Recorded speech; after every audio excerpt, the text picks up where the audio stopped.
amahoro y'Imana ku bakurikiye kamera za Jado Inganzo TV show, tubasuhuza aho muri hose mugiye mutandukanye mu mpande enye z'isi zitandukanye. Uyu ni wa mwanya wo kwamamaza uwo muri kumwe, ni wa munyamakuru wanyu Igabe John. Aha tugeze rero ni kuri Sara Fashion Design. Ni umuntu udoda amafashoni agiye atandukanye kandi akakwambika neza binejeje umutima wawe. Rero umukeneye kandi ushaka kumugana, afite ibintu byinshi bigiye bitandukanye. Murabona amariba yo bashyira ku myenda y'abadamu, afite n'ibindi bigiye bitandukanye byinshi.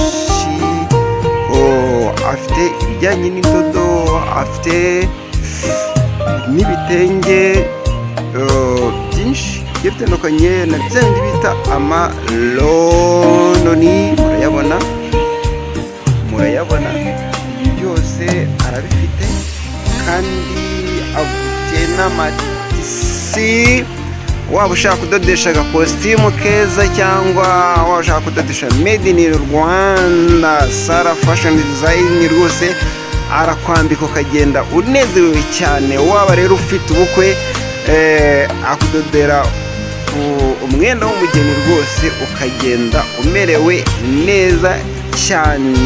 Agufite n'ibindi byinshi tuzagenda tubereka mu minsi izagenda izaza. Turahari ku bwanyu kugira ngo tubamamarize ibintu byose bigende neza. Gana Jado Inganzo TV show.